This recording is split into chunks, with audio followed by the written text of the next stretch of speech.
Thanks, brother. Roll it. What's up, y'all? My name is Ian Edwards, and welcome to the Soccer Comic Rant. And if you want to check out the Soccer Comic Rant, you can listen to it at allthingscomedy.com, where they have a host of other comics with podcasts. Bill Burr's got his podcast on there, Al Magical, Bert Kreischer, and Burr have a podcast there, Danish and O'Neill, Kate Quigley, Date Fails, and the list goes on and on and on and on. So go to allthingscomedy.com to check out a host of comics doing their podcast on that website. You can also watch this podcast on YouTube. Just type in Ian Edwards or Ian Soccer Comic Rant Edwards, and you'll get it there. And sponsors for the podcast or sponsor is onthevolleyapparel.com. And if you go to their website, they have tanks, tees, hoodies, and sweatshirts for men and women with hip-hop/soccer emblems on them. So go to the site, flick through all their gear, use my promo code ComicRant, you get 20% off at onthevolley.com. Promo code ComicRant. Two guests are two regulars. My homie, stand-up comic, funny as hell, lives in San Diego, Chelsea fan, Neil Chakravarty. What up, Neil? Hey. And Martin, you can't steal Neil's high. I was just virtually high-fiving. No, he's high-fiving me. High-fiving. Yeah. And then there's Martin Harris. You've seen him in a bunch of movies, including The Hunt. And I keep on forgetting the video games. But what's Call the of Duty. latest? Call of Duty. What else? A couple of different ones. Call of Duties, yeah. Call of Duty. What's the character in Call of Duty again? Kruger in Call of Duty. And name some of the other movies you've been in. Odd Man Rush comes out on Monday. It's a hockey movie next Monday with Wayne Gretzky's son and Mario Lemieux's daughter. Mm-hmm. I did last Lindsay Lohan movie, Among the Shadows. It's a last movie Lindsay Lohan did as an actress called Among the Shadows, which is out also on Amazon. And I did voice for Black Widow, Tenet, American Pickle, now on HBO Max, new Seth Rogen film. Is that a film or a TV show? It's a film. It was I've seen a billboard for it. Yeah. It was scheduled to go theatrically, but because of pandemic, they went straight to HBO Max, I guess. Yeah, yesterday I watched like a bunch of 45 minutes of movie trailers. And then after each trailer, they put the date that each movie was coming out. I was like, that date's passed, that date's passed, that date's passed. So not only were sports franchises not making money, but the studios spend all this money on these movies that they can't put out. And there's a backlog of movies that are past due. Like all the summer movies. Yeah, and for example, Tenet, the budget for the film was $200 million. $200 million. Man, you're expensive, bro. It's a lot. You got to take your prices down to COVID. Martin also writes for 442 Magazine, so check out his articles in 442 Magazine. And what do you guys want to talk about first? Europa League or Champions League? We can start with Champions League. Why? Because it's the freshest one? Yeah. I have more jokes about Europa League, but yeah, let's talk about How many of them are not about Lukaku? None of them are not about Lukaku. They're all Lukaku. I feel like I want to just fire those off first. So what did you guys think about the game? The Champions League final? Well, I made a prediction. I made one good prediction with Sevilla and one bad prediction with PSG. Yeah, you did. And I'm kind of mad at myself because I believed Sevilla is a better team. Here, I was kind of fishing for an upset. That was kind of behind my pick because I knew that Bayern are the favorites and they were the favorites of the game. And I was even rooting for them because I wanted Lewandowski to win the Champions League, to be the fifth Polish player to win the Champions League. So why would you root against him? No, I didn't root against them. I just predicted against them because I had that's rooting against them. I just might have tried to jinx it. Yeah, I just PSG. I just thought, yeah, could be. But I just thought that it's Neymar's time to win something as a leader of the team. I just thought it's the time, but it didn't work out for him. So he was actually crying and he was visibly upset after the game. But the better team won. You know, there's no discussion here that the better team won. And I think PSG, the coach of PSG, who is a very good coach, I think he made a mistake by not playing Verratti from the first minute, because I felt there was a chance for PSG if they had someone like Verratti from the start, kind of distributing the ball, kind of creating chances instead of just having two guys to disrupt Bayern's offense. I think if they took the initiative, it would be better for PSG. But they clearly gave initiative to Bayern, and Bayern was dominating pretty much most of the game, if not the entire game. I don't think they dominated most of the game. They did dominate ball possession, but I would say PSG won the first half and Bayern won the second half. And but I think they've lost these games before with Verratti. You know what I mean? So they said, let's try something else. And you know, you got to give PSG lost, but you got to give them credit. They got further than they normally would have gotten, and after. You know, Bayern has been beating teams bad. You know what I mean? And they barely squeaked out one goal in one perfect moment against PSG. That's how closely matched. And that's how much it's the best I've ever seen PSG play as a team. The game wasn't the most exciting game, but it wasn't not exciting. And it was very tactical, and like both teams brought it. So it was very interesting and intriguing all the way through.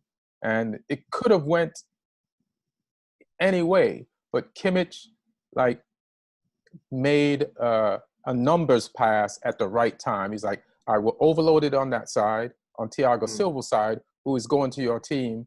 Let me put the ball over there, and Kimmich in a perfect pass. Yeah. And, Koeman got the goal. But, well played PSG. Congratulations, Bayern Munich, and Hansi Flick and the crew. What do you have to say? I thought it was both finals actually were very close, and I know there were not a lot of goals. I think a lot of us expected a lot of goals because we know the kind of attacking talent both Bayern and PSG have. But I really loved the final. It was, I think, if you compare to previous Champions League finals, like last season, Liverpool. Spurs was a pretty boring final. Yeah, that's Spurs' involvement in the Europa League. Super boring. I just hung out just to watch them lose, basically. But yeah, it's pretty boring. And then the previous one was kind of like Madrid kind of, went away with it. That was a good one. Liverpool. Yeah, it was a good one. It had a lot of goals. And, the Karius one. The Karius one was exciting. It was an exciting final. It was exciting, but just to watch two teams which are that very... Bale scored that famous goal, right? One of the most beautiful goals in the history of the final. That was great. It was a great final. Yeah, it was a really good final. Yeah, but I just feel like, yesterday was two teams which were both very, playing at the top of their game. Right. And barely giving anything away.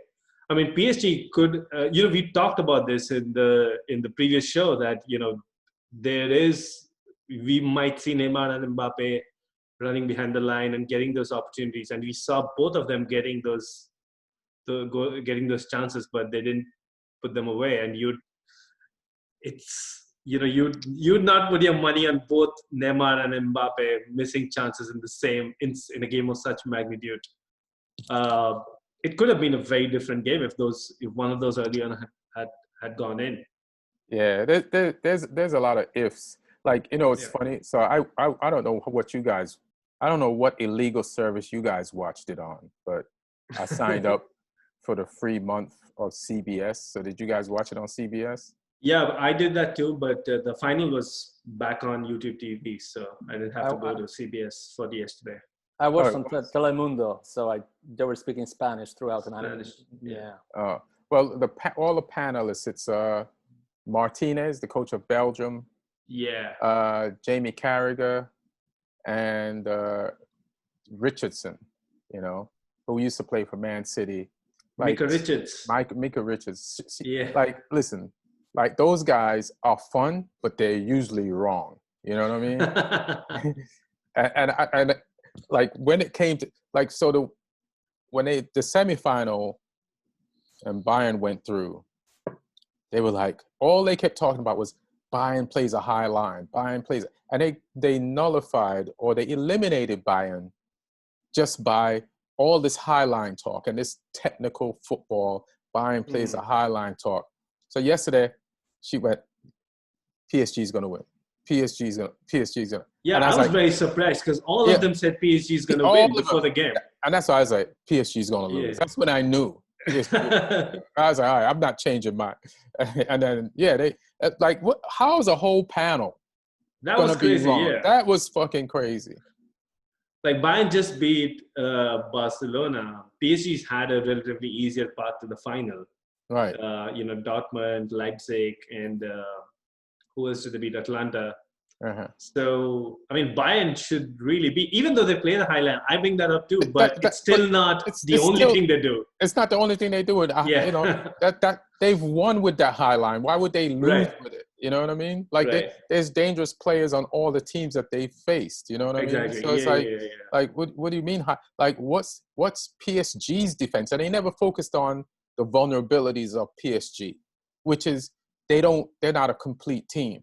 So it's like, but at least Bayern's a complete team. And you know what a team is? It's like when something fails, the other members recover for the members of that team. That completes a team. And then you have Neuer back there playing high. So you're good. So it was just so funny for all of three of them to be wrong. Neuer had such a great game. And I actually felt like there was a point when, when Boateng got injured and he had to go off. Yeah. It kind of felt like their defense improved after Boateng went off. So when Sule came back in, Sule had a great game, and the tackles were crisp. He's probably Sule's like younger. He's a younger guy. I mean, he's unrecognizable to what he was like 3-4 years. I saw this picture of him like from 3 years back, and he looks like the skinny, scrawny guy. And now he's pretty much Adama Traore. Like with his build. So Sula looks like a shipping container with legs and arms. Like he doesn't look that athletic, but he fills up space, and you have to get around him and you have to get over him. So he did the job yesterday, and like Alphonso Davies had some crucial moments where he stuck in behind, did the tackle. Yeah, I was very impressed by his defending yesterday. It's usually his offensive play that has caught the eye in this tournament, but yesterday I thought defensively he was really good. Do you think this is a question for both of you? Do you think like Alphonso was told not to attack as much yesterday? Because we didn't see that much. Do you think they still played the high line, but not as strict as they played it, as they normally would play it? Well, he had to be careful because PSG, they have a lot of firepower on the wings. So that was kind of the way they could have won the game, as a matter of fact. So they had to be a little bit more careful, a little bit more cautious. Plus, that was the first time he played such an important game in his entire life. He's a very young player. So it's better to play it safe than sorry, And I just want to add one thing about Manuel Neuer, because people tend to forget, but in my opinion, he's been the best goalkeeper for the last 10 years. Over everybody. Over Juve's goalkeeper? Buffon, yeah. Yeah. I think there's a switch off between him, and then also there's a year or two in there, the last 10 years when De Gea might have been. I think he's always been in the top 4 or 5, then he was injured, and everybody's saying that he did fall off, but now he's back to form. So I don't think he was for the whole 10 years. He was injured. I don't think for the whole 10 years straight he's been the best goalkeeper in the world. But he also won everything, including World Cup. I mean, what a winner! And I think he was the guy. Hasn't won a European Cup. Yeah. Right now he did. So. You said right now? No, he hasn't won the Euros. Oh, you mean the Euros? The Euros. Yeah.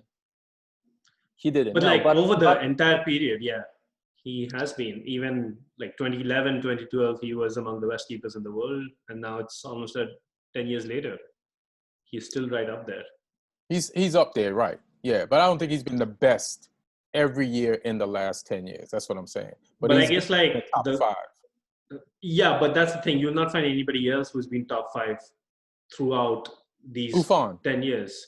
Buffon has he really been relevant in the last 2 or 3 years? He's been relevant, but kind of relevant. I mean, relevant in terms of he's still playing, but as a sub. But it depends on where. It depends on where you start counting. Because if you if you say the last 2-3 years, fine, I'll give you that. But if you go 10 years back from the last 2-3 years, then you can't deny Buffon. You know what I mean? Buffon is so old that I remember the first game I covered as a journalist. I was 18 years old, and he played with Parma against Widzew Łódź in the Champions League qualification in 1996. In 1996, Buffon for Parma, and he was already called one of the better goalkeepers in the world in 1996. Look, Buffon is so old. He played with the son of a player that he played with. Oh, Chiesa, yeah. Yeah. So that's how Chiesa scored 3 goals in that game. I was at the game when with Buffon. It was a great Parma team. Buffon played as a goalkeeper. They had Cannavaro, Thuram, Chiesa. That's a great team. Amazing team. Yeah. Sorry, guys. I'm just adjusting the thing so you can get a better look at my shirt. Anyway. But going back to Neuer, let me just tell you this: he not only doesn't make mistakes. He barely makes any mistakes. But the way he reads the game, he knows when to go up, when to go down, when to go for the cross, when to make a pass with his feet. You know, he's just such a complete keeper. Probably the most complete keeper I've seen in my entire life. Yeah, well, he was the best yesterday. Yeah. So Martin, you wanted the upset from PSG, even though you wanted your Polish homie Lewandowski to win. Yeah, I thought that Neymar will dominate the game. I thought that he's in such a good form. He was in such a good form in the previous games. I thought that, you know, sometimes it is the time for a particular player to shine through. You know, so I felt like it's Neymar's time, but it wasn't.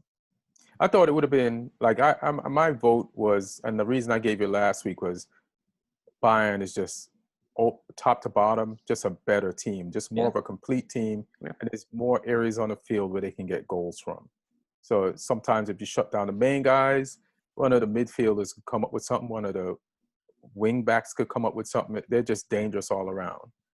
But I did think it would be a great redemption story if Neymar, after like trying to leave the club 2 times and getting into it with the owner or one of the main owners and arguments back and forth and like vehemently both of them saying, I'll never play for PSG, or you'll never play for PSG, and then going back and then getting to the finals. Then if they won, that would be like, wow, like nothing is ever set in stone, and just how unpredictable life is and beautiful. But it didn't happen. But you know, that's the only reason why. But on the other hand, some other beautiful things happen, like Alphonso Davies, a 19-year-old kid who spent the first 5 years of his life in a refugee camp, like in Ghana, you know, and moved to Canada when he was 5, started playing soccer and became a Canadian international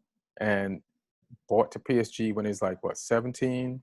Like, that guy was born in 2001 and he just won a goddamn Champions League. That is fucking crazy. So that's a beautiful story.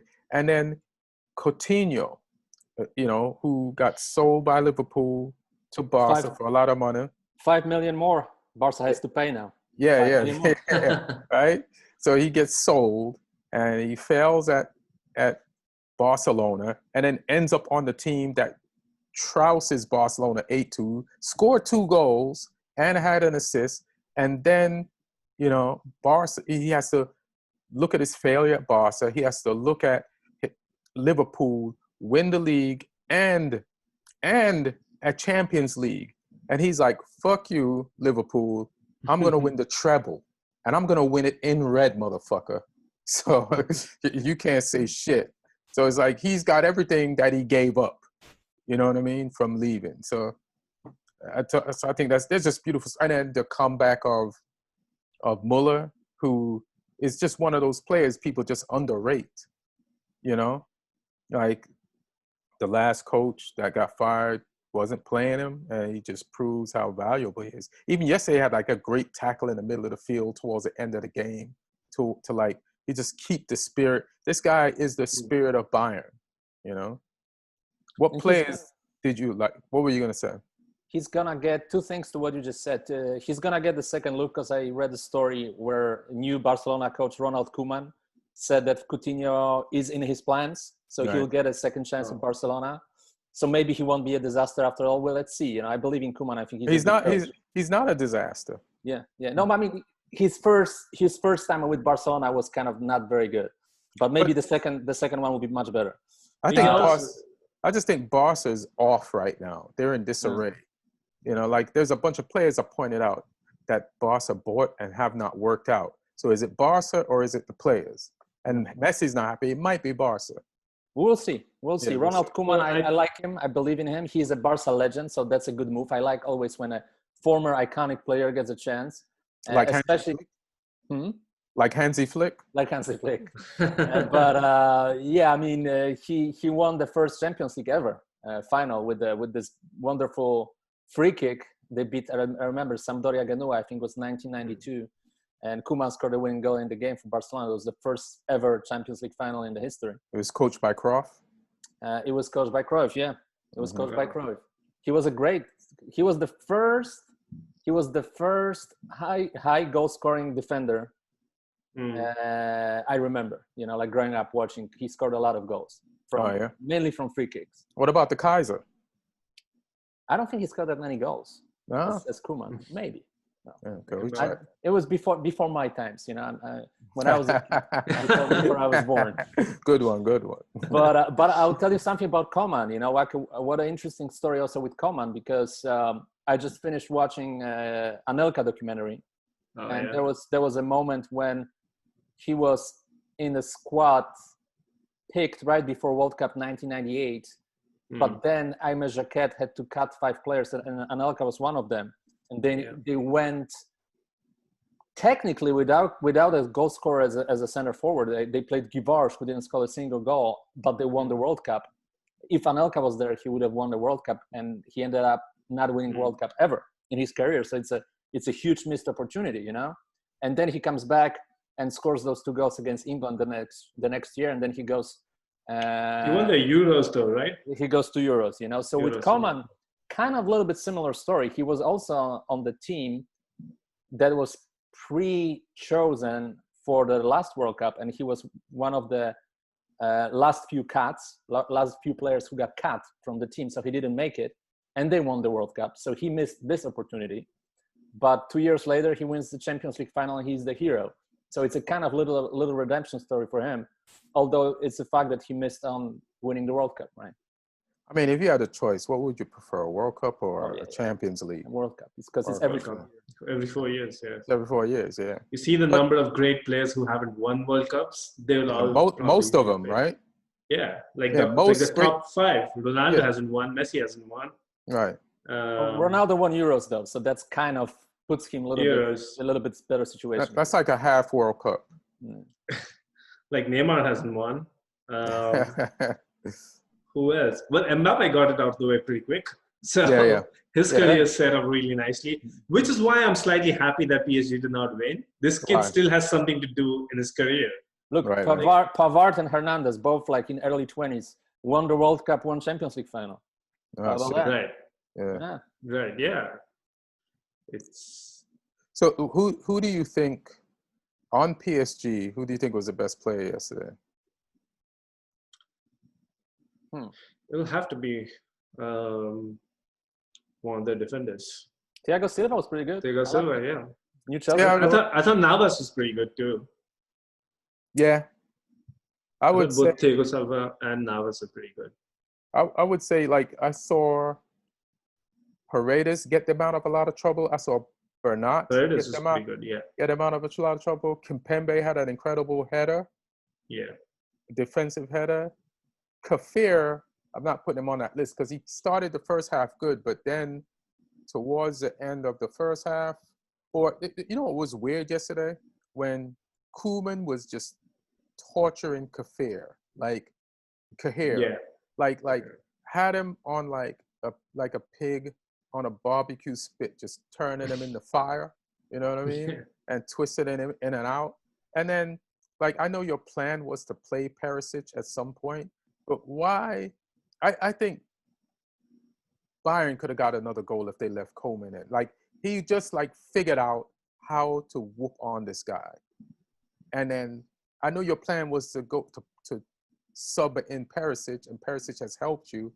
But would you have made that sub like in the second half when this guy has Kahir's number? Like, would you have made that sub? You know what's I feel interesting? yeah. You know what's interesting about Perisic, by the way, and we'll let you say. They made a list that since 2013, since 2013, at least one Croatian player always won a Champions League final since in the last 8 years. Oh yeah. Is that including Mateo Kovacic, who's sitting on the bench all this way? Yeah, but he was with Modric. Oh, Modric. Okay, So they Modric both won. still. Yeah. Wow. Yeah. So he had Modric as well, and Liverpool had Lovren. Lovren. So, oh, right. Yeah, this makes up for all of their losses in the World Cup. Kind of. They made a final. I mean, that was pretty good. Yeah, you made the final, and he's like, I'm not going to lose to the French again.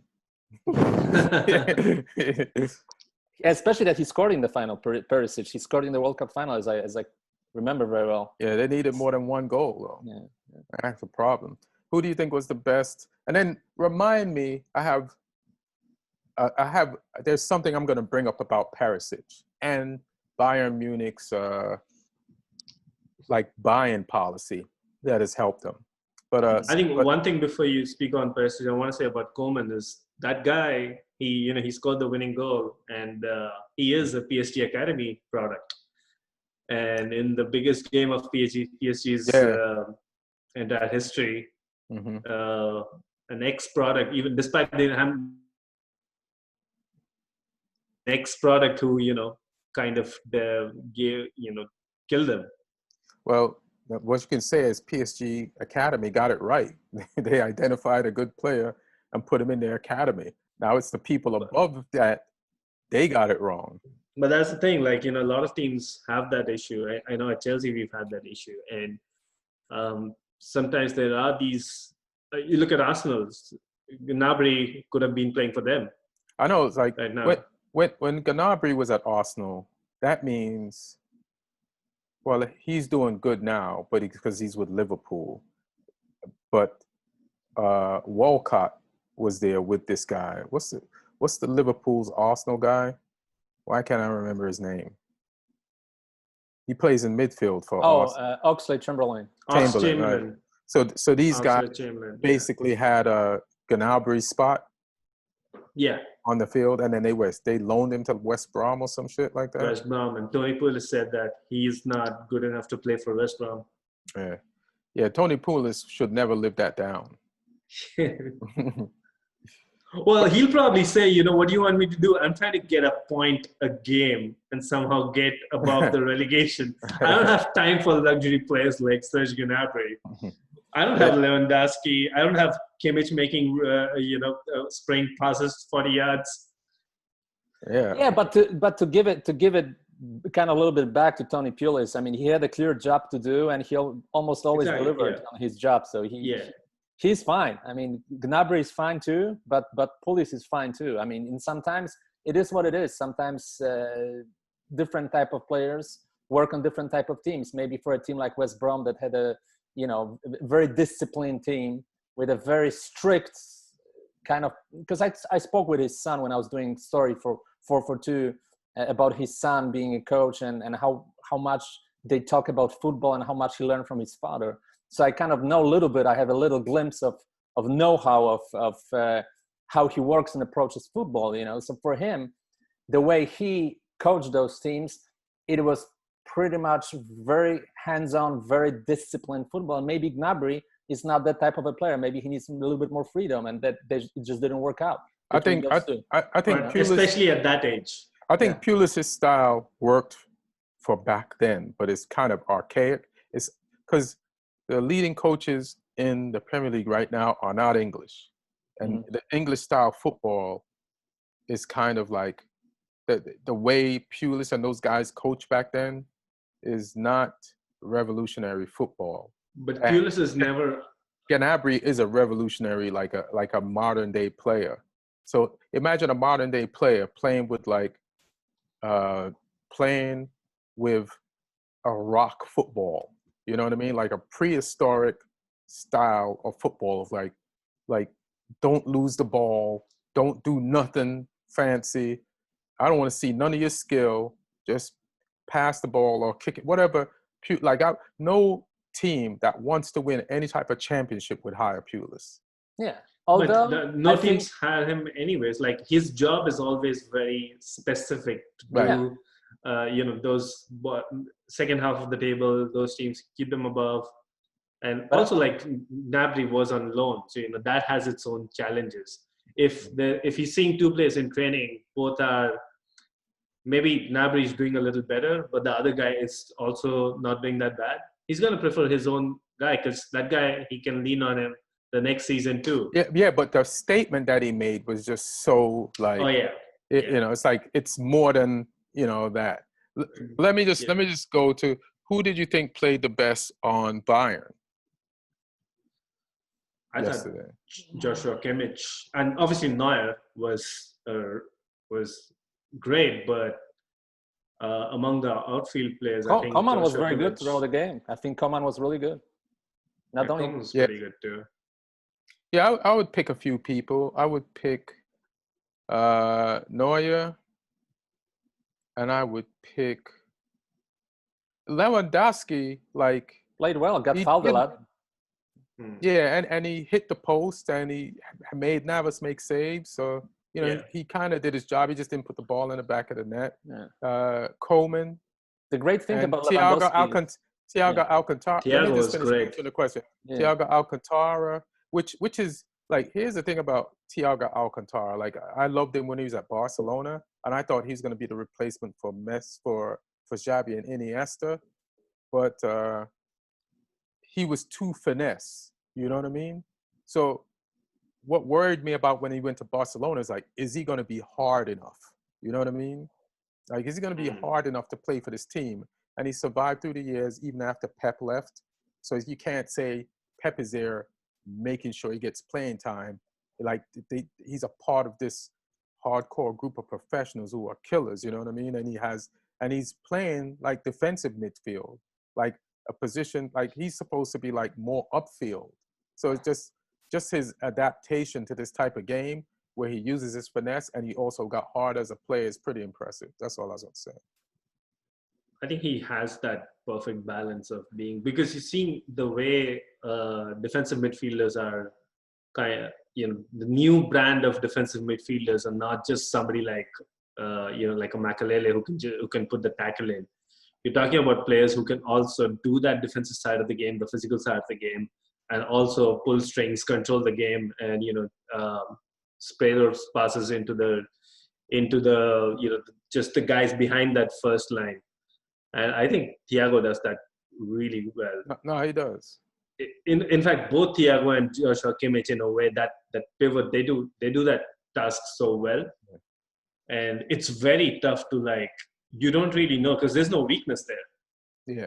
As an opponent, it's very tough. That's why I give a lot of credit to PSG for surviving that game against such a well-oiled machine. Right. Martin, would you have subbed in Choupo-Moting or Icardi? There's some problem with Icardi, a private problem. I tried to. Oh yeah. Yeah, I'll find it and you know what? I'll Google it right now. There was some problem with, he slept with someone's wife or someone slept with his but wife. that was long back. Is he still sleeping with somebody else's wife? He already married the wife of the other person he slept with. Why is he going for a double dip? Like, why can't he, like this? There should be a cutoff age to do stuff like that. Because that's what he did in what is his first? In Italy. Yeah, but his team, it was not. It wasn't Inter. It was the Maxi team before. Lopez. Maxi Lopez's wife. Maxi Lopez's wife. Yeah, but that was. I thought that was. He eventually his wife is now Maxi Lopez's ex-wife. Yeah, but there is some link with PSG somehow about it. Oh, get out of here! I'll try to. That's the reason he never gets picked for Argentina, because Maxi Lopez and Messi are really thick. Oh shit! And that's just not on. As long as Messi's there, Icardi just can't play. So they just keep Mr. Steal Your Girl off the team. Yeah. They go to wife stealer. Fuck him. He's apparently a lovely guy, except for that one little glitch. It's very lovely. So lovely, you'll steal your girl. And so he's not available. He's only available emotionally, not physically. But the thing is, PSG actually went and got him off of Inter Milan's hands. So I don't understand why, if Thomas Tuchel is actually convinced about this guy so much so that he got him on a loan, and now I think they've permanently signed him now, right? And they've paid decent money for him. So why would you, in such a big game, not use him? I understand that you didn't want to start him, but when you're chasing the game, you need that poacher in there. There is good service coming in. Actually, Choupo-Moting missed 2 pretty decent chances, right? Yeah. He was there. He was right there. And what happened to Cavani? Like, is his contract up? Like, why didn't he go with them? Why didn't he? Like, I think his contract is up, and he's pissed off that they're not offering him anything more. So why didn't they just, like Manchester United has Igalo, right? Yeah.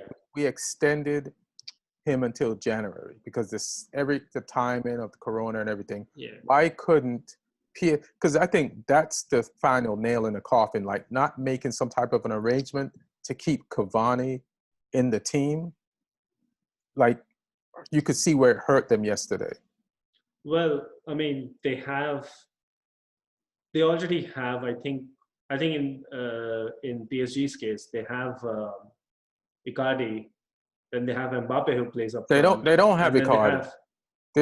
He's too busy sleeping with people's wives. They don't have Icardi. No, but that's what I'm saying. He's ahead in the pecking order. So I think Cavani was like around 4th because Choupo-Moting was ahead of him.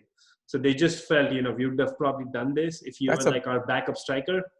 But for somebody who's not in our plans, we would probably not do this. Yeah, but you can make that last hurrah. Like, Thiago Silva is not in your plans past this. Like, even Thiago Alcantara on Bayern, this might have been his last game. There's so many players, it might have been their last game. Like, so this leads back to, Martin, you're still looking up the Icardi thing? Yeah. All right, cool. But I'll just lead back to, like, some of the smart things that Bayern does when they're, and I was watching some videos online. So I'm getting this information from videos online. And I want Manchester United to do some of these things because the season really opens for the Premier League in 2 weeks. This weekend coming up is the Charity Shield, which is crazy. So the season starts the week after that, except for Man City and for Man U, there's no games in the first week because they played in Champions League and Europa League. But here's something. There's an international break in between. In between where? So next week or actually in a few days, right? This weekend is the Community Shield. Right. And then the weekend after that are international games. And then the weekend after that is when the Premier League begins. Oh, okay. So you're going to have all our players. So it's not going to be that they're going to be training with all the teams. Right. So that's another problem. That's going to be crazy just corona-wise. Everybody crisscrossing the globe and then coming back to it. So that's going to be bananas. But so one thing that Bayern has done, and with 2 of the players that won yesterday, Perisic and Coutinho, and they did it with James Rodriguez, is Bayern doesn't rush to buy people. So in the case of James Rodriguez, Coutinho, and Perisic, they said, we'll get you on loan. And then we'll see how you mix with our team, and then we'll decide if we'll buy you. So, Perisic, they're not going to keep. They're not going to keep Coutinho, but and with James Rodriguez, they obviously didn't keep. But they saved themselves over $200 million, pounds, euros by not buying these players and just getting like a little taste of them for like a season or two, and then they could decide. And I think like Man U, we didn't get Sancho, right? And we don't want to spend money for other players when we really want Sancho. We're not going to get Sancho this year. So we should like loan somebody or get Cavani for free because he's out of contract now, right? Yeah. So we have to do some creative things on the market, like buying. Like you can't be above, like if you're a big team, like getting a loan of loaning like a player. And I know we want to build to have, you know, you want to build, and we have a blueprint of how we want to build. But loaning kind of works for you like on a short-term basis. If the thing you want is not on the market or it's too expensive and you have to wait a little bit, loaning is a great way to fill in the gaps to do that. Free signings, because we're in Champions League this year, and we can't use the same 11 to play in all these different leagues. And so, you can't rotate the way you would in like a Europa League. What rotate? There was no rotation. I think in group stages you would rotate, right? Even I think the first knockout. But you can do that in Europa League. Yeah, in the Europa League. You can't do it in Champions League. You still have to play the best players. You still have to play the best players, yeah. And then the reason why I'm saying what rotate is because we don't rotate. we have 11 players and that's it. Yeah.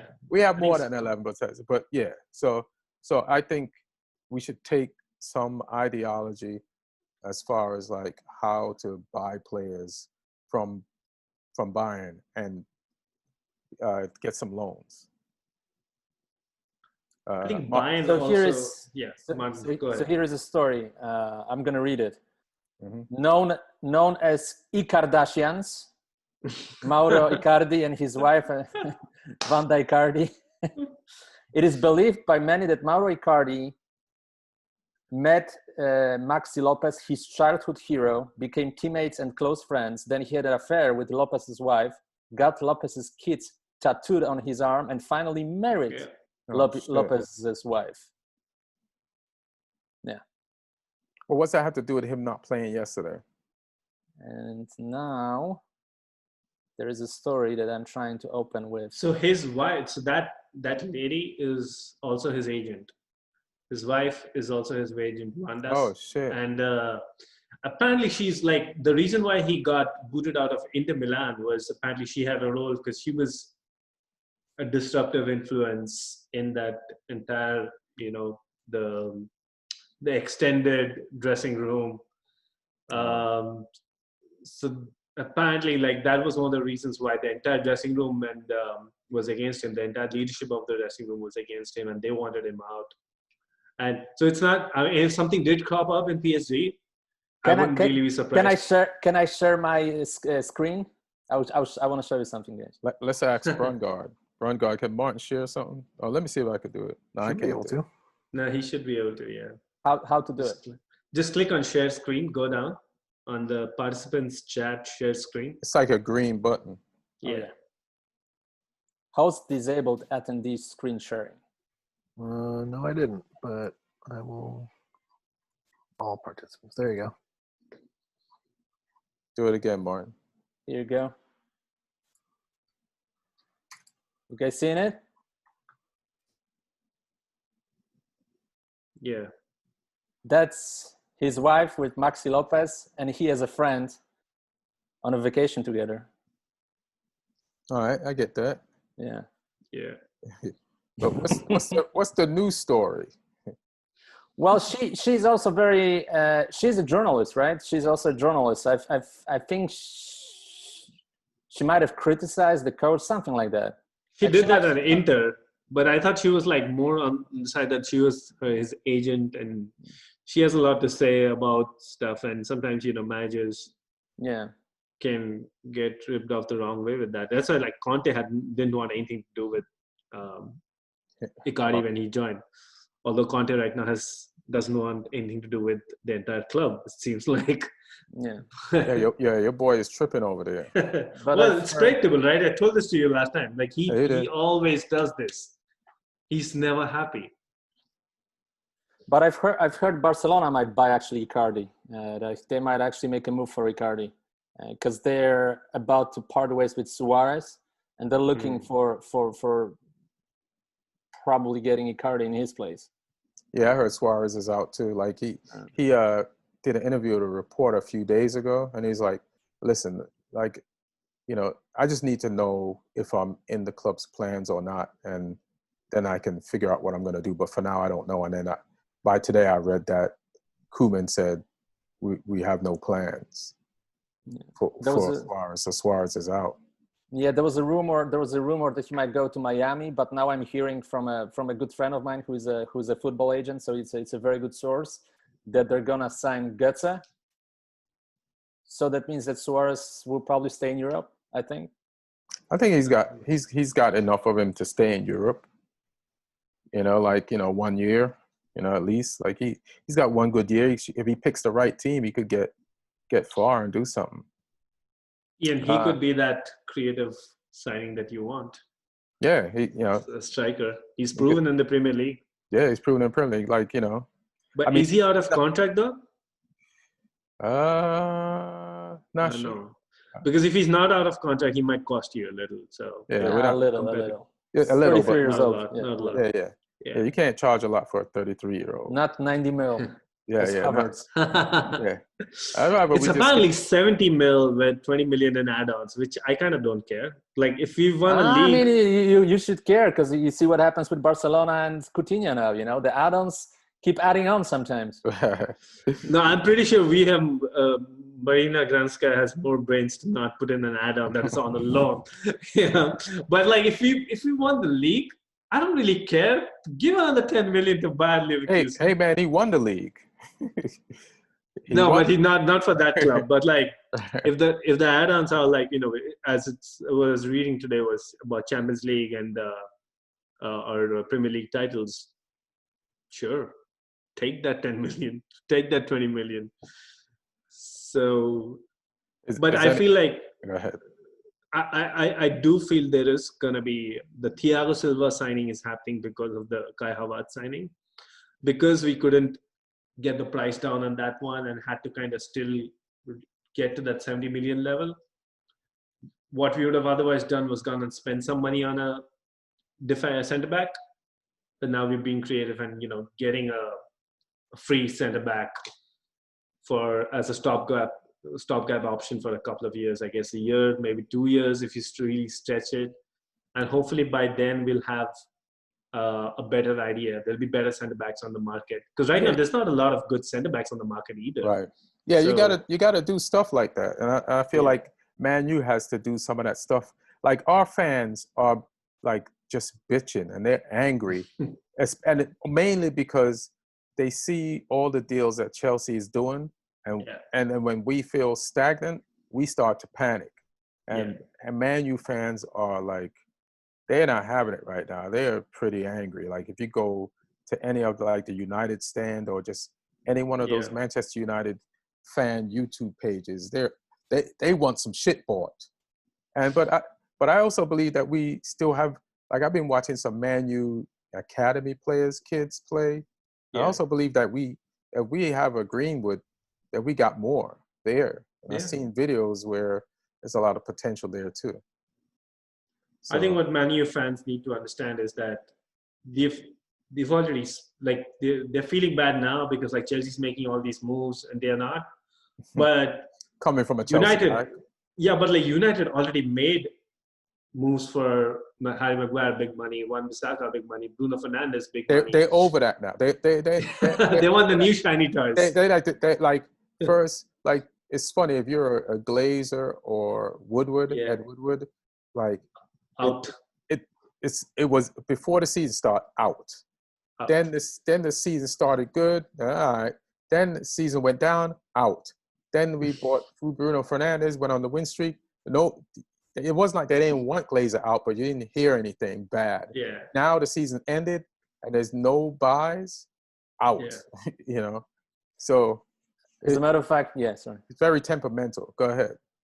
Yeah, as a matter of fact, I read an interesting story that Cristiano Ronaldo was consulted when you guys were signing Fernandes. They asked him if they should sign Bruno Fernandes, and he said absolutely yes. He vouched for Bruno Fernandes. So, but he was asked an opinion. Going back to transfers, like here's the one thing about pandemic. Everybody was saying that after pandemic the prices will drop. But what's happening in football is pretty much what's happening in the real world, where rich get richer and the middle class are struggling because, Chelsea, listen, your boy is a billionaire. It's a Russian oligarch. And he's just spending money like last couple of months, really spending money. I think the most money from them all. Yeah. Yeah, but I think what you'll see eventually when the numbers fall, the way wherever they fall, you'll see like in terms of net spend, we'll probably not be any more than any other club in the top 6. You have Werner, Thiago Silva, Havertz. Now you don't have Havertz yet. Yeah, but I'm saying most likely there's. No, so here's the thing. And Chilwell, right? Chilwell from Leicester. Chilwell, yeah. So Werner. Be expensive. Chilwell, right? Yeah. So here's the thing. When we are done with Havertz is when we will finally be done with spending all that money we had stocked up from Hazard, Morata, Luis, and like we sold another 6 or 7 players that nobody's even heard of. And but you sold like players years ago. You sold in the last 12 months. Morata. What did you get from Morata though? Wasn't it 56 million? 56 really? million. Yeah. You sold him a year ago. So he went on loan a year ago, but the actual obligation to buy was this summer. So he's crazy. Actually that's crazy. He's not that good. He's not worth. I don't. But that's the thing. I agree with you. I agree with you. But you got that money. It's unbelievable. And Marina does that. Like she managed to get Diego Costa. Our coach had told publicly that he doesn't want You said Mourinho? Okay. And then Costa had gone livid. And Costa had said that I only want to go to this one club, Atletico Madrid. So as a negotiator, you're already on the back foot because the other party knows that there's nowhere else you can sell this guy. So they're going to try and get a cheap bargain, right? But she still managed to do that deal for 60 million with Atletico Madrid. And then 12 months later, she did another deal for the same position for 56 million with the same club. So I don't know how she does that, but that's what I'm saying. Like, because of all of this, pandemic isn't really hurting our ability to spend because we did all our selling when the market was at a high. And now we're having to, buy when nobody else can afford. Here's another contradictory thing that Man U fans are like doing. So we pulled out of the Sancho deal. Like, let me ask you guys personally, do you think Sancho should be going for what he's going for in this time? Well, if Havertz is going for 90 mil, then yeah, it depends. It's always. But forget like that. What do you think? No, I mean it's like in when you're in court, right? When you're in court and you're a lawyer and there's a difficult case, they bring a case from the past and they use a precedent. Yeah, as a precedent. So I mean, if Chelsea is paying that much for Havertz, they haven't done it yet, though. No, but I'm saying if that's the news out there, they haven't done it yet, though. Yes, it's done. But if you're Borussia Dortmund, you're like Sancho is better player right now. He's more accomplished player. He should cost more. I'm going to tell you right now, I don't think that the Havertz deal is going to get done. I think it's more. Is the Chilwell deal done? The Chilwell deal was also more or less done, but they're saying there's one issue where he apparently had a heel injury that could take him out for the first 6 months of the year, 6 weeks of the year. And so logically, the way I'm thinking is, if you're buying a player and giving him a 3 or a 5 year contract, 6 weeks really should not change your what you want to do with this transfer.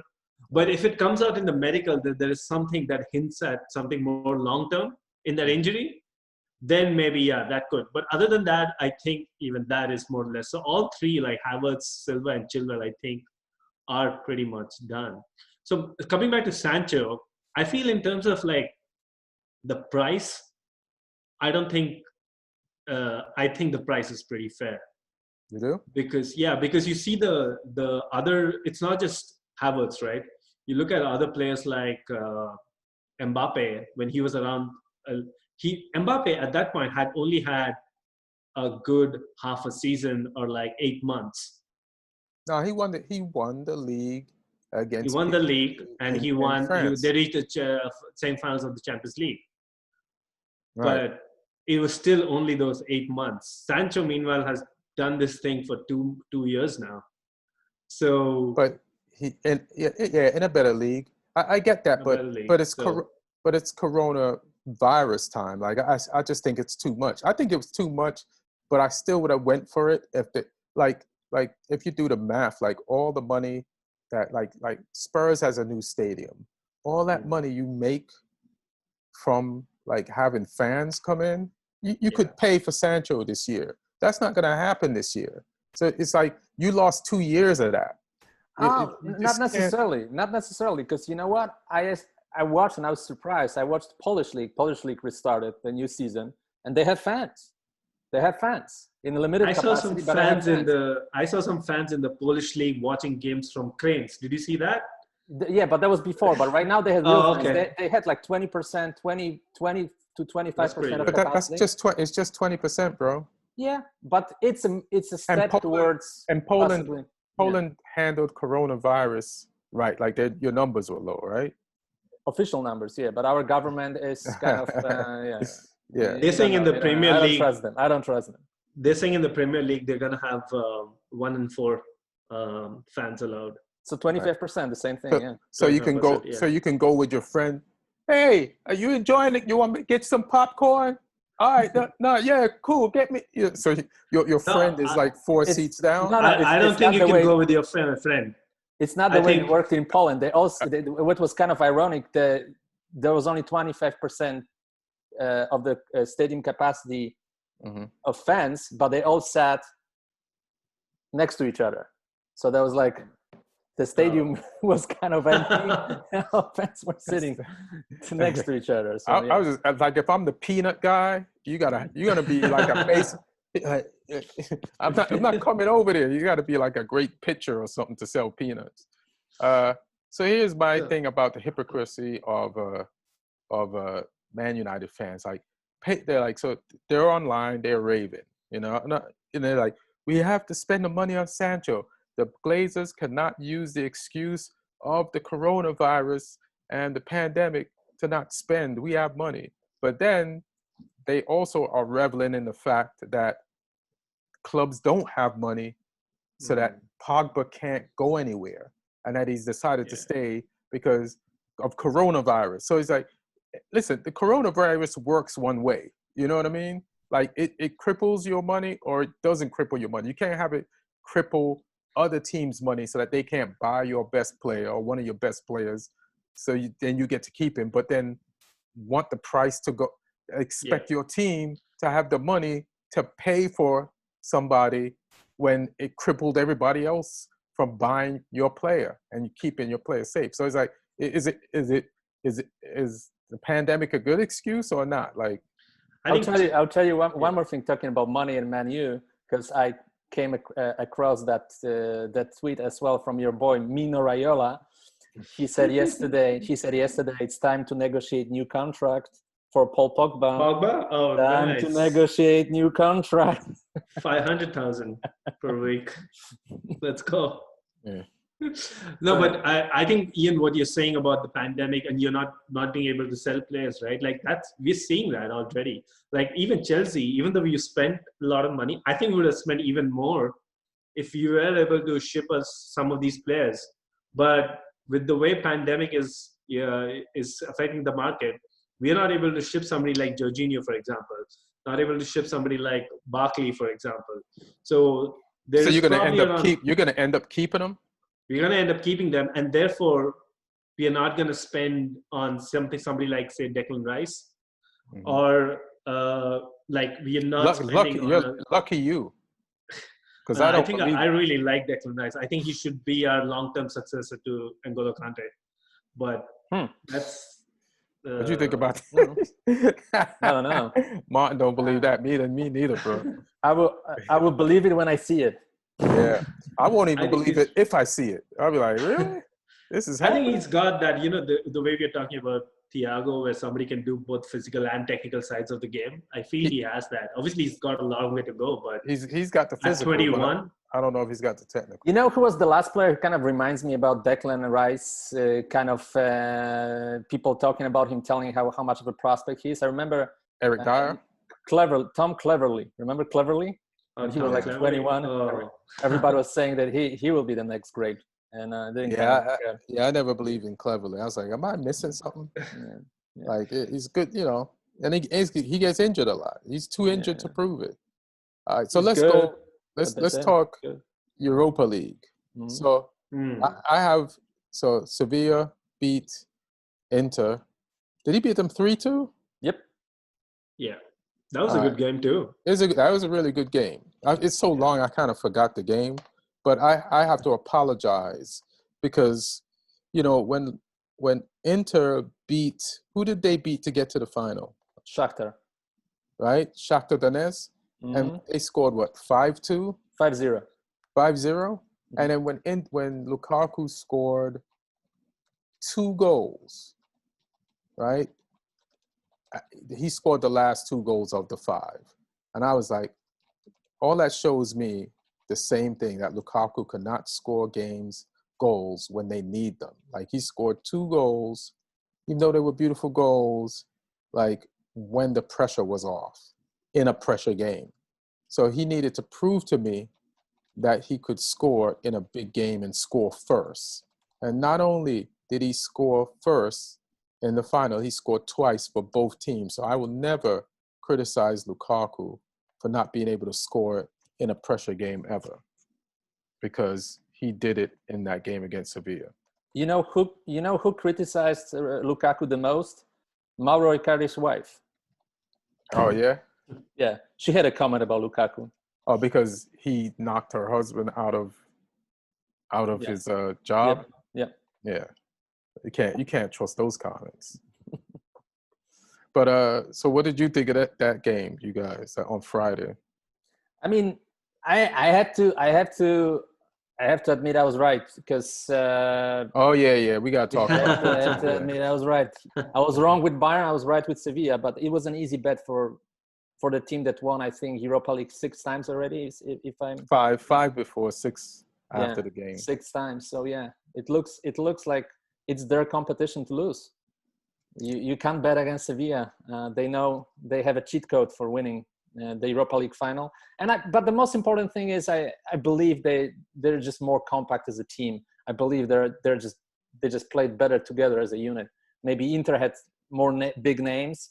Inter had more so-called stars on the field, but I think Sevilla better team, just better, more compact team.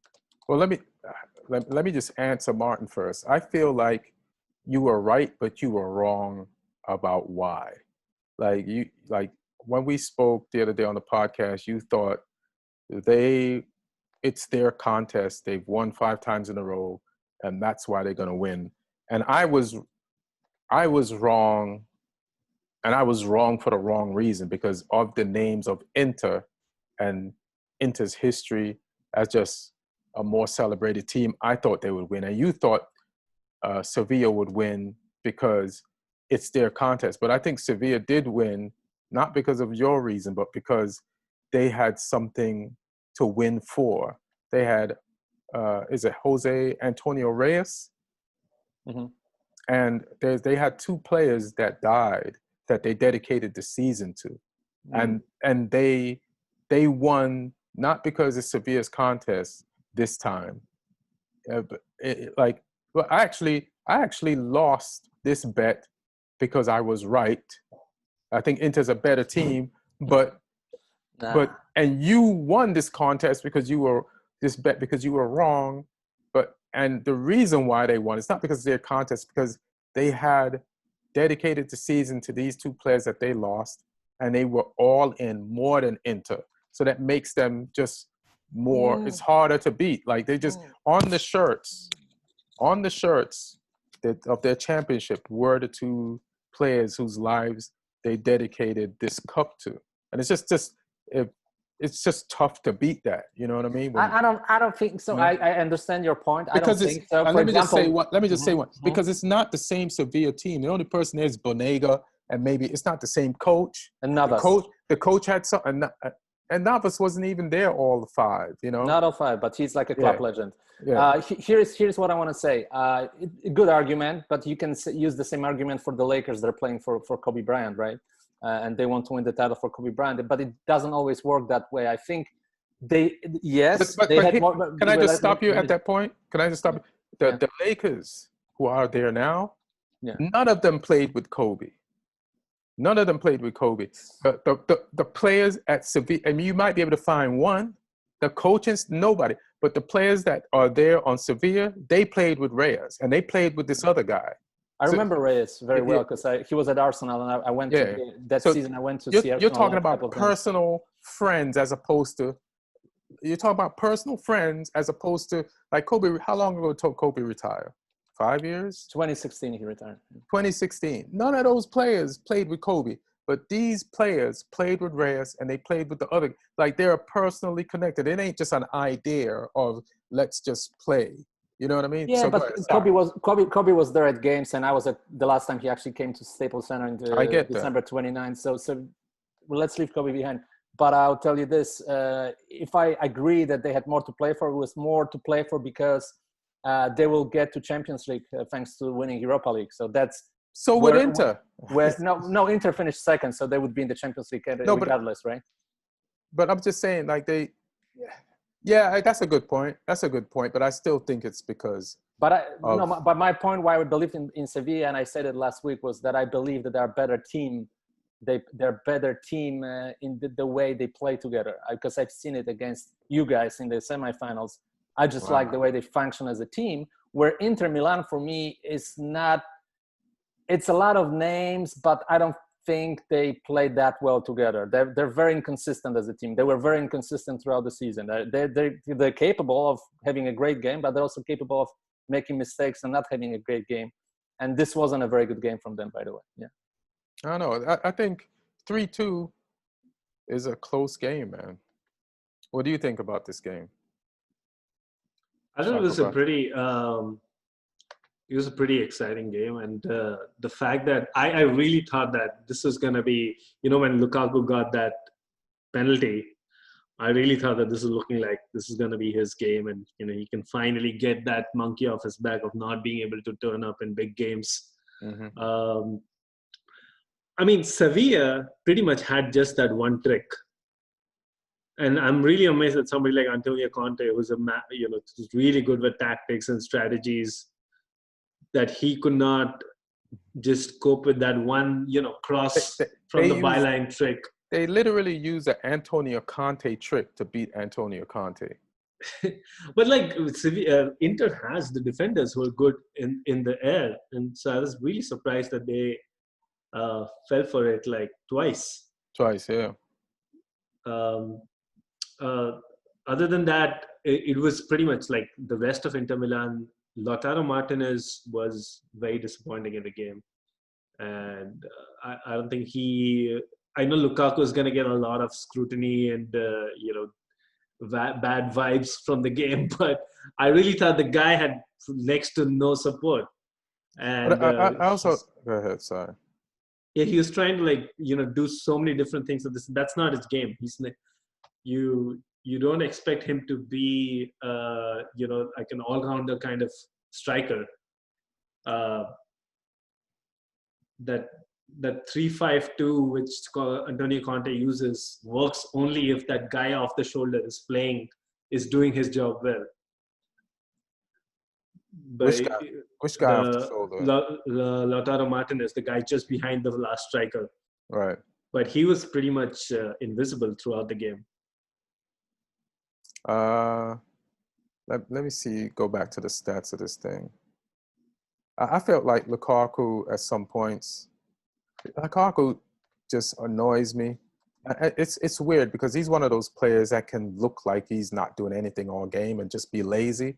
And as far as like there's one game in a semifinal, or maybe it was this game. I just can't remember what game, where his player had the ball and his player was facing the goal, and Lukaku is like strolling back from offside. It's like, get back onside and make yourself available and active. And it's like your player has a limited options, and you're like, it's like Lukaku plays like a baby sometimes. If you don't spoon feed him and put the ball on his foot at the exact pace that he wants it, I feel like he has to get rid of all of that attitude, because I think those are the margin in games sometimes that make you win or lose it. So I still think, like, I'm not even, like, them losing the final just even relieves me more that we got rid of him. It's kind of a funny video that I've seen about his goal. He scored the own goal, because it's almost an exact copy of the goal Solskjaer scored for Man U in this final seconds of the Champions League final against Bayern, with a little small difference that he scored a goal to the right net, because he scored a goal from Man U, and Lukaku scored an own goal. But it's almost like the same goal in terms of the touch and where the ball went. But that's my point about Lukaku's laziness. Like, he scored a goal like this against Man U when he played for Man U before. When that ball came, like, say a ball is going towards your goal, right? You move your whole body in front of the ball to block it, right? Mm-hmm. Like, it's just like, if you watch this goal, he just barely put his foot out to kind of block it. It's just like, listen, I've never been a professional player, but like, when we used to play, if a ball is coming that you can't control, you just don't want the ball to get behind you. So you just get in front of the ball completely as much as possible to block it or to make it not get past you, or just so you can have a better chance of trapping it. And if you watch this play over, like, he just reaches one foot out. You're a professional soccer player. The ball is possibly going in your net. Like, move, Lukaku. And it's just kind of just lazy, man. Like I kind of really blame him for this goal. And I don't know if I'm being too hard on him, but I watched it a few times and like, you're a professional football player. You're fast as shit. Like, turn on your reflexes. Like, he switches off. And I think it is fair to blame him, because he's not a young 20-year-old, 21-year-old who's not used to playing that role, because a lot of these big strikers do play that near post defensive role for their teams. So he should have done better. Yeah, he should have done better. I know it's an overhead kick, but it's like, it's just the way he was playing the whole game is the way he approached that ball when it came towards him. And you have to just get behind it. Yeah. You have to, like, you can't move one lazy. You just have to get behind it. Like, it was just so lazily done that I'm not even surprised that it deflected and went in. So, yeah. And he didn't come out for the medal, which, all right, I'll forgive him, but you just can't do that either. Paul Ince said, I think it was a mistake that Man U sold Lukaku because he would be someone that we actually needed against Sevilla. And if I was watching the game, I couldn't understand why did we let him go. But also it looks like Conte was able to get more out of it than Solskjaer. That's Paul Ince's comment, former Man U player. So actually, if you see the way Conte has built his team, it kind of would have made sense if United would have just hired Conte as their coach, because he's using all of your players and they were there. You could have, and it wasn't that Ole was a very everybody knew that Ole was going to be hired as the United. He also manager. has my players too. He also got some my players. He just got Eriksen. He just got Eriksen. I mean, that is funny, but I'd rather see. I like what we have now. I like the Bruno Fernandes. I like the Pogba. I like the Rashford. People are still saying that they don't believe in Martial, and it's like, just add up the amount of games that he's played each season and the goals. The more games, the more goals. This is no time. So I don't really understand. And these are professional people anyway. But yeah, go ahead. I think with United, coming back to the earlier point about Sancho and how much money he's costing, even though I feel like Sancho's price is fair on the market, and the fact that Dortmund do not need to sell, so they are gonna, even if you think it's like supposed to be 10, 20 million lower, they'll just add that because they're not in any hurry to sell him. He's in a long-term contract. They feel like whatever money they're getting now, they can easily get the same or more later. So if you want him now, you'll have to pay a little bit more. But I think the real problem is why these Manchester United fans are really upset is because there's a feeling that Sancho isn't the only thing that you guys need.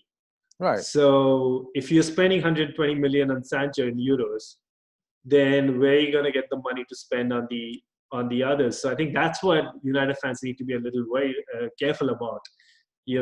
Say they just pull the plug on Sancho and get him.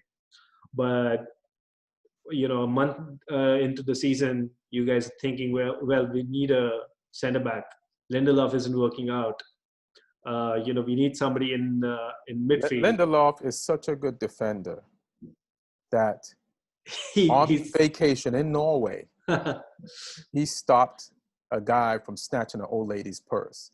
Now, if that ain't defending, you know what I mean? Like and which is funny because the same weekend that it almost seems like Man United needed some good PR because Maguire gets arrested in Greece for fighting, right? So he's like, all right, we need some good PR. Lindelof, hire someone to rob a lady, be right there, and stop this person so that people can't say all our defenders are bad. So it's a defensive centre-back and an offensive centre-back. It's a perfect partnership, right? Perfect, yeah. Centre-backs work in partnerships. Yeah. But I'll tell you, Ian, that you should have done what Chelsea did and getting a guy like Thiago Silva. You should have done that, man. Like, I think he'll be huge for Chelsea. Experienced, proven, top defender that can command the whole defensive formation because he's a very vocal leader.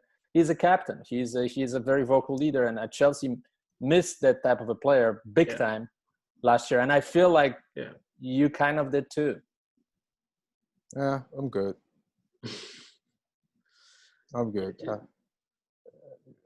That's a great. For me, it's the best transfer for Chelsea. For me, it's the best move they made. Listen, I think we have Tuan Sabi and Fasu Mensu that need to also get some game time, and the little that I've seen of them, they look fine. I'd rather develop those than stall their development. You know what I mean? And hire Thiago. I also want the squad to grow. You know what I mean? I don't think. Listen, defensively, we are right behind City and Liverpool. Like, we let in 3 more goals. So we're right. We need to score more goals. So somebody was like, even yesterday, like on ESPN, is like they put all the numbers together. Like, we scored 66, they scored like 85 and whatever, and we let in like 30 something, and they let in like 30 something. It's like, obviously, our defense is fine. We need to and also our defense get better the more offensive players we get, because then you could rest offensive players. There's less fatigue. They lose less balls, which we have to end up defending. You know what I mean? So it's like, and they could track back more and help out on defense. So right now, if we can't afford Sancho, I say we get Grealish. Yeah, that's not actually bad. You may be able to get Grealish and then spend that money you saved on somebody else. I've heard you trying to buy Brooks from Bournemouth, but Bournemouth wants that's not 40 million. Yeah, I don't want that. Yeah, that's a waste. That's a waste of 40 mil. Save that 40 mil and put it somewhere where it's gonna work more for you in the future. Like we don't need another bench player. Because he didn't even play starting lineup most of the games for Bournemouth, Bournemouth. yeah. He was a reserve player for Bournemouth. And he's injured a lot, and he's Injured. played for a team that got deported. Yeah, didn't even play that much. Yeah, didn't even play that. But I just feel like he's with this, 23 years old, so it's not like he's 16 years old. it's just gonna be too much of a PR hit for United if they don't get Sancho, and that's one thing. We're already not getting him. We're already not getting him. The hit has been taken. No, you can still get him. Pay the 120 million, you'll get him. I'm good. I say we do some Bayern shit. We find some transfer or swap alternatives. Thiago, get Thiago. Nah, that's Chelsea. I'd rather steal Havertz from Chelsea. No, I'm saying Thiago Alcantara. Thiago Alcantara. Yeah, like that. He's not. Is his contract? Is his contract done? Almost done. He costs around 30 million. But 30? 30, maybe high wages, but You know what I'd like? Guendouzi. Like, I feel like Arsenal's trying to get rid of him. yeah. I like him. I do, because like he can get it started. Like his position is weird to me because I think he's creative and he's defensive and he's young, so he's just only going to get better. And he's French. Maybe Pogba and Martial could talk to him. Yeah. You know what I mean? And What about Tyler Adams? Would you buy him? who? Oh, I think they're that's a good American. shot. Yeah. He's a good player. I haven't seen enough of him. I know he scored that goal, but I haven't seen enough of him. I'm not gonna just like because he's an American, which I'm happy about what he did, that like jump on it. No. He's because I actually did a story on him, so I did some research. He's actually very well regarded. He's called a huge talent in Germany. And Jesse Marsch, who brought him to Leipzig, says wonderful things about his work ethic and his progress, how he develops his game, how he becomes a better player year to year. So he might be. How long has he been at a Leipzig? Great player. How long has he been at Leipzig? Well, they got him he's part of the Red Bull, so-called Red Bull farm, because he was at New York Red Bulls and then he went to Leipzig, which was a lateral move. Like they didn't have to technically pay for him because it's the same club, right? It's kind of cheating. It is. They have 3 clubs. And they move players between them. So, Where's the other coaches? Norway? No, it's Salzburg, Red Bull Salzburg, yeah. Red Bull Leipzig, and Red Bull New York. New York, yeah. So, yeah. How long's he been in Germany, though? Since January last year, 2019. See, that's why I wouldn't get him. Like, there's something else that I didn't mention that Bayern does. Like, they monitor players. And they never buy a player just because a player had one good season in a legit league. Like He's very young.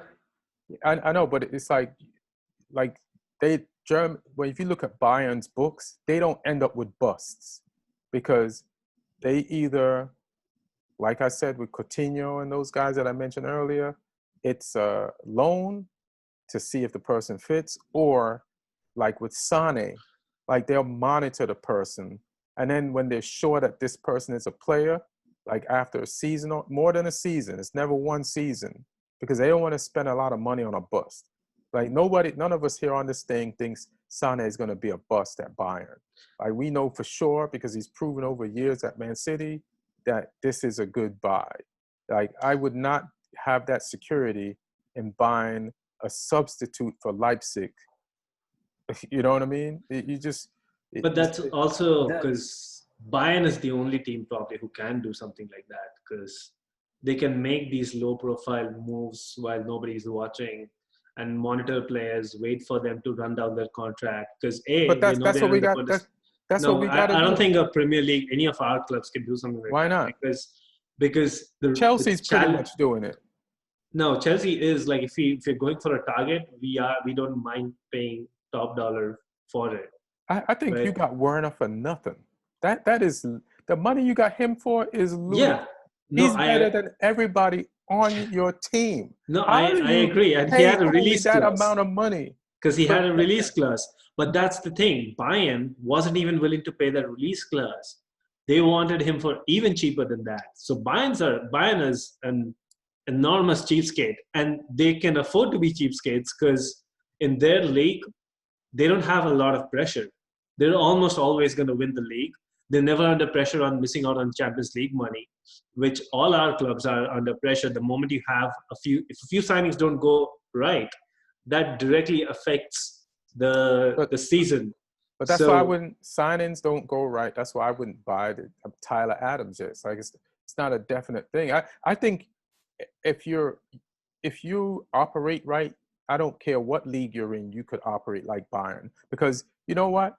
Players want to win, especially when they're young. And they're like, I'll go to Bayern and win now and leave later. Or you know, you have to have something about you. Like, Man U used to be just like Bayern, man. We used to, when Ferguson was there, we used to get who we wanted. And people wanted to, they were like, listen, Man U, Ferguson wants you. Say you're playing for a team. Ferguson wants you. You're like, all right, I'll go for free. What's up? When? You know what I mean? That's how it used to be. But that's also because it was guaranteed trophies, right? In those days, Manchester United meant that you're guaranteeing yourself a career full of trophies. Yeah, exactly. That's not the case anymore with any English club. Liverpool, but that's still the case with Bayern right now. I think Liverpool is making some good deals because people believe in them. But that can change because one of the guys who tries to become president of Barcelona. And, you know, sometimes you don't take it seriously. Sometimes you do take it seriously. And the example of Luis Figo is the best one. So one of the guys that tries to become the next president of Barcelona promised that he met with Klopp. And he would bring Klopp to Barcelona as their new coach. And I remember when it happened for the first time when they had election in Real Madrid and the guy said that he'll bring Figo from Barcelona. And people are saying, he's full of shit. That will never happen. And it did happen, actually. He did bring Figo. This guy. No, it's a different guy. But I'm saying, you know, I used to react to those type of rumors. I used to react in the past that it's impossible. But after the Figo thing happened, I don't think it's impossible anymore. Maybe listen, you know, maybe. But if that happens, if let's say Klopp does go to Barcelona, that changes also Liverpool a lot, you know. But they just got Koeman. Yeah, but that it's still the old president. You know, what if new president comes and decides? Hey, when is the election? It can. I have to check that out. It's soon, right? They have to. It's this year. Yeah, it's this year, but they can remove. I think the current president. They can remove if there's enough votes to like vote him out. They can vote him out. Oh, okay. Yeah. All right. But one thing about Bayern, I want to say. Mm-hmm. Yeah, like 2 points about. I agree with you. It's what you guys used to do in a way because they not only bring proven players, but they bring proven players from the same league, like Hummels. You know, was with Borussia Dortmund, very successful career. Then he went to Bayern. They brought Götze from Borussia Dortmund. It didn't really work out, but you know, it was a buy that made sense. They brought Pavard. World Cup winner, but he was also very good at Stuttgart. So they are buying players they know, the players they know from the same league. So the same another thing about Bayern, they managed to time careers very, very well because they squeezed like the last drop of sweat from some of those players. Ribéry and Robben played till they were on the last legs. As great players, and when they left, they already had replacement prepared. You know, so there was never a drop off because some players left. You know, legendary players like Robben and Ribéry left, but they already were able to replace them right away. And I think what didn't happen after Ferguson left wasn't only the case that you had like the people who ran the club left. Yeah, but you didn't replace Van Persie. You didn't replace Giggs. You didn't have replacement for those guys. Yeah, the team. Listen, when Fergie was in his last 2 seasons, listen, man, I was like, this team ain't great. Rio Ferdinand. I don't know how we won the league. That's how good of a coach he is. Like everybody was on their last legs, but he didn't replenish it because he was leaving. It's like they should have been way more communication. There should have been a transition thing set in place that was better than it was. Like, I thought Moyes would do a good job, so I wasn't mad when they selected him, but that motherfucker was the wrong dude, bro. His mentality is like, it's not of Man U DNA. So did a good job at West Ham this year, though. It's kept them up.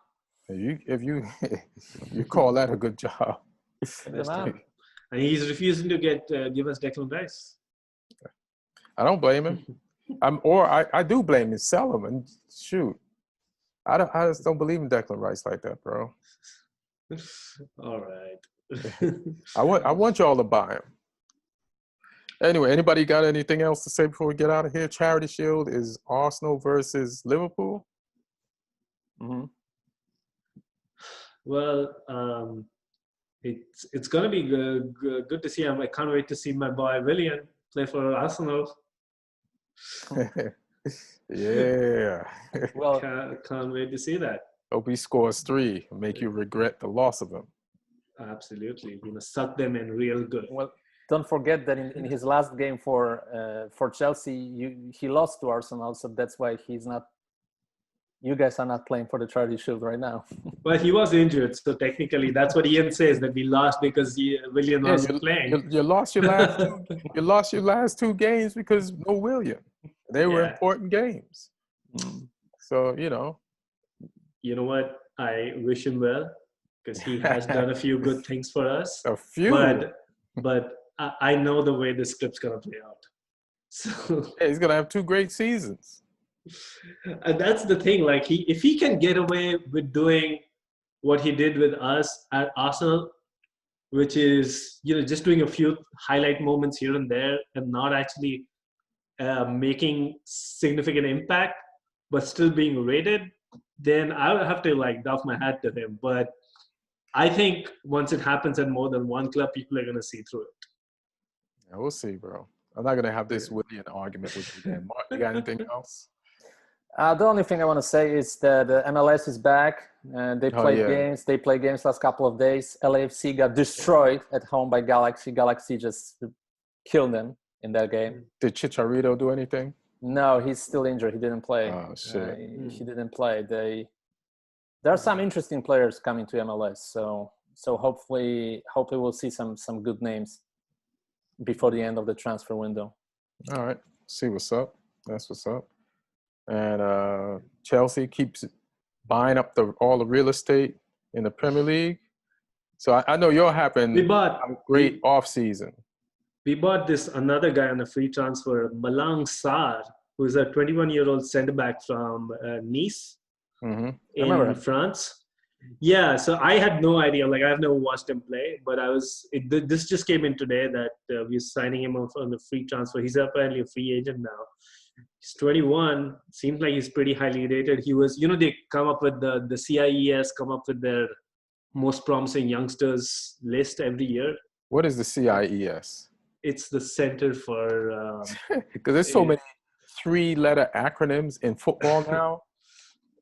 Let me just... they got the GPS. And don't forget... LOC. They got all these rankings and ratings. And Neil, don't forget the emotional return. Frank Lampard called his former buddy to join him in the staff. And John Terry... from Wigan. No, John Terry? John Terry really? Will be the part of the staff for next year. Yeah, I haven't heard that. Is that true? Yeah, because I do know we're getting a defensive coach specifically for the defense from Wigan. Frank Lampard is getting John Terry. I don't know about John Terry, but I know we are getting a defensive coach from Wigan, and apparently he's a good coach. So I'm hoping that helps. But yeah, if John Terry comes, that'll be great. But I'm not expecting anything, overnight change. I'm hoping having Zuma and Thiago Silva play together, Conte right in front. We're gonna have maybe a goalkeeper from the French league. We're gonna have a French spine of the back line, and we all know about French spines. Yeah, Claude Makalele did, Desai. Those are Africans, bro. Zuma, Conte. That's what I'm talking about. Yeah. All Africans We've ain't been made into alike. every goalkeeper worth his salt in the league. Huh? Yeah. All right. Yeah. Well, I'm good. I got it. And thank you, Martin. Thank you. Plug or say you got some stuff coming out again. Just say it one more time. Oddman Rush will come on Amazon next Monday, and the film, and hopefully I'll get some work finally to add to that list, because lately it's been just watching NBA playoffs every day, pretty much. How are you liking the NBA playoffs? I like it. It's actually good. It shows you what can happen to basketball players when there is no nightclubs to go to, or strip clubs, and you're locked in and just train and play. So you think it's better? It's the level of plays. Yeah, I mean, yeah, it is better in some ways. They don't play that much defense, I would say, but shooting is good. Mm-hmm. It's interesting. It's a good playoffs. Luka Doncic, the wonder kid, he's like the Messi of basketball. Is absolutely amazing what he did yesterday. 21 years old, and he's already won everything pretty much. Won everything? What do you mean won everything? He was the MVP of EuroLeague with Real Madrid when he was 17. He won European Championship with Slovenia as when he was 17 years old. Does he play for Dallas? Yeah, he's playing for Dallas, and he had the best stats of any guy who plays his first playoffs, comparable to Magic Johnson in terms of like 2 triple doubles in first 4 games. Oh yeah. And yes, they hit 43 points, Jesus, 15 rebounds, and 17 something like that, and 12 assists while playing with injured ankle, and he hit the game winner with the time expired against the Clippers. So he played last year, right? Yeah, he was a rookie. Oh, okay, yeah, I remember from last year a little bit. Sawyer's Lawyer, Neil Chakravarty, what you got? Yeah, just follow me at Sawyer's Lawyer. It's been Why'd you sound so sad? Yeah, you could just follow me at Sawyer's Lawyer. Yeah, just very lawyerish. Yeah, you know. If you wanna, some people throwing shade at me and you, Ian, and backing up Martin on Twitter with the Sevilla prediction. Oh, what they saying? Yeah, they're like, Martin's got this. Go team Martin.